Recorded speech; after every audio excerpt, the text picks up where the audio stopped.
is that as long as we have this incessant demand from ETFs, companies, and governments that are buying more than 100% of the supply, we will eventually exhaust the people who are willing to sell at $100,000. And when we do, I would ask you where it stops. I don't know where it stops. Our prediction at Bitwise is it ends the year at 200,000. That could be wrong, but 200,000 is the next nice round number. Matt Hougan starts his presentation by unveiling a powerful truth: Bitcoin supply and demand dynamics are profoundly skewed. And this imbalance is exceptionally favorable for investors. The figures are striking. In 2024, only 164,250 new Bitcoins will be mined, while ETFs alone are projected to absorb over 500,000 BTC. Combine this with an additional 350,000 BTC held in corporate treasuries, and a potential government purchase ranging from 0 to 2 million BTC, and the disparity becomes unmistakably clear. And before that, be the one who says, I was here before 100K. I'm on a mission to hit 100,000 subs before 2025 ends. Help me get there. Subscribe now and drop your thoughts on the market in the comments. Let's grow and win together. If you look at the supply-demand characteristics of Bitcoin right now, I hate to be really simple, but the amount of new Bitcoin being produced next year is 164,250.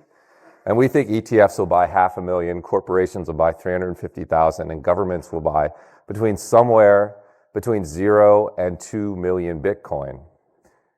So far, on a year-to-date basis, through March 6th, this is what's happened.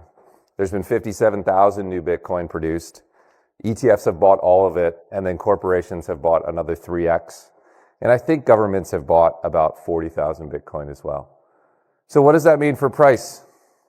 Price rules everything is exactly right, and we heard that in the last presentation. Here's a chart of Bitcoin's price since the ETFs launched in January 2024. And I think it tells you everything you need to know about what's happening in this market. I just made the case that there is a structural mismatch between the demand and supply.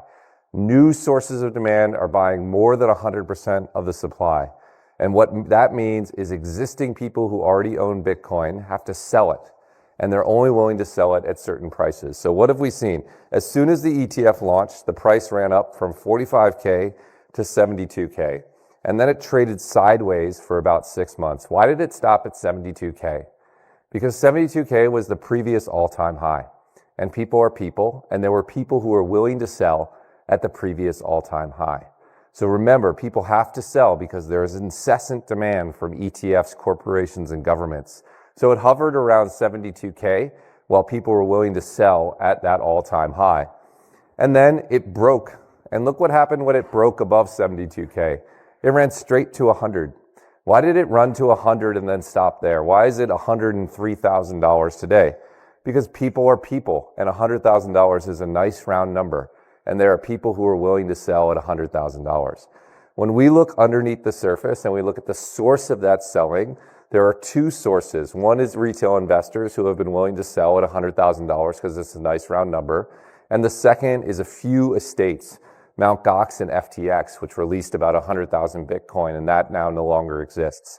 My thesis, and I could be wrong, is that as long as we have this incessant demand from ETFs, companies, and governments that are buying more than 100% of the supply, we will eventually exhaust the people who are willing to sell at $100,000. And when we do, I would ask you where it stops. I don't know where it stops. Our prediction at Bitwise is it ends the year at 200,000. That could be wrong, but 200,000 is the next nice round number. And I do think Bitcoin really is as simple as this.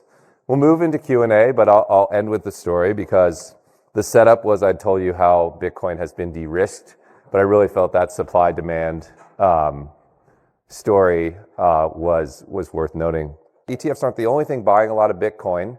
Firms like MicroStrategy, Marathon, Tesla, Coinbase, Block, etc. are also buying a lot of Bitcoin. MicroStrategy, or Strategy as it's called today, gets the headlines, but there are actually over 90 publicly traded companies that own Bitcoin on their balance sheet today. And how much Bitcoin? Well, let me fast forward here. This is the amount of Bitcoin they hold. They bought 320,000 Bitcoin last year in 2024, which is an incredible amount. Again, 320,000 Bitcoin is more than 164,000 Bitcoin. So again, we have ETFs buying more than 100% of the supply. We have publicly traded companies buying more than 100% of the new supply. It's a supply and demand game. In fact, so far this year, just through today, publicly traded companies have bought 180,000 Bitcoin. Again, they've bought more than 100% of all the new supply. For Hougan, both self-custody and ETF custody are legitimate. Secure options, what matters is your personal comfort level and technical ability. But he draws a firm line when it comes to centralized exchange apps, warning against storing significant assets there. His rule of thumb, only keep as much Bitcoin on an exchange as you'd be willing to lose. Like fantasy football entry fees, he closes by emphasizing the bigger picture. We're in the middle of a structural supply and demand mismatch in Bitcoin and is setting the stage for what comes next. This drives people crazy. There's 17,000 cryptocurrencies in the world, which sounds ridiculous and is ridiculous. But I want you to not think of them as cryptocurrencies. I want you to think of them as crypto assets or even software companies. The reality is that every crypto asset is two things. There's Bitcoin, the asset, on Bitcoin, the blockchain. There's Ethereum, which is the second largest crypto asset, on Ethereum, the blockchain. And the blockchains are just pieces of software. And you can make a piece of software good at different things, right? Microsoft Word is a piece of software, and Salesforce is a piece of software, and Zoom is a piece of software. They all do different things. And the same is true as crypto. So Bitcoin, as a piece of software, what it's designed to be good at is storing wealth. That means it's a very conservative piece of software. It almost never upgrades, because if you upgrade, you introduce new risk. It's a very decentralized piece of software. It's operated by hundreds of thousands of people. It changes very slow. All it's good at is storing wealth. In fact, it's a limited piece of software. You can only send Bitcoin, receive Bitcoin, hold Bitcoin, destroy Bitcoin. It's like a calculator. Ethereum was developed after Bitcoin, and it looked at Bitcoin and said, it's amazing.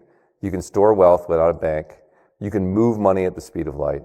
What if we could program your money to act like the New York Stock Exchange, or program your money to act like a lending agent at a bank, or program your money to act like the Visa network? And so the Ethereum programming language is way more complex than Bitcoin. And it updates all the time. It does like 2 major upgrades a year at this point. I raise all that to say, it's never going to be as good at Bitcoin at being digital gold, because it's not as good at storing wealth. But there's this whole other world of crypto, of things you can do on a blockchain, that it's way better than Bitcoin at.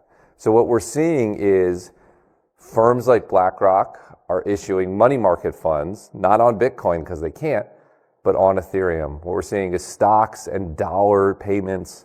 All of that is moving into Ethereum. I raise all that to say they do different things. I suspect in the future, Bitcoin will be like digital gold, a way to store wealth. And Ethereum will be sort of the foundation of a new internet. And then these other assets, you mentioned Solana, you mentioned Ripple, you mentioned Cardano, they're all competing to disrupt either Bitcoin or Ethereum, the 2 big use cases in crypto. The way I invest most of my money is in our index fund, because it's really hard to know who will win. I can make a case that Ethereum will win. I can make a case that Solana will win.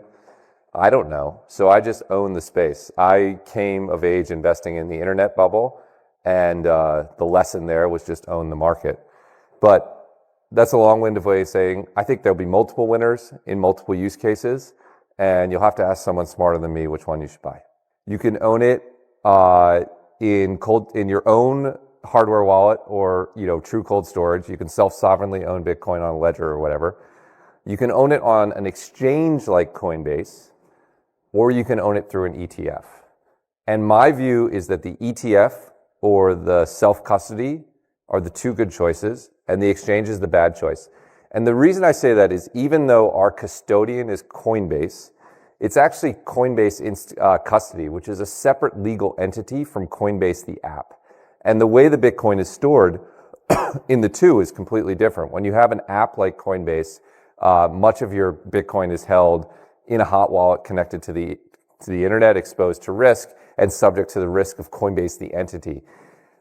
Coinbase Institutional is a separate legal entity, bankruptcy remote, where our assets are held in 100% cold storage on your behalf.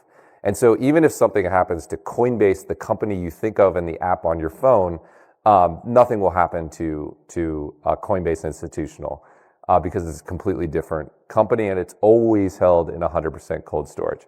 So I think those two are valid. The thing in the middle is terrible. And the only money I keep on an exchange is like fantasy football fees because there's too much risk. So real money should be kept in cold storage. I love people who do it from a self-custody perspective. And if you have clean security hygiene, that's the OG way. I think everyone should do it. I think everyone should try it. But for many people, it's just safer and more secure and simple to be on this side. So yeah, nothing in the middle of the road but dead armadillos. Matt Hougan's breakdown isn't just expert analysis, it's a wake-up call. The numbers are undeniable. In 2024, demand for Bitcoin is outpacing supply at an unprecedented scale.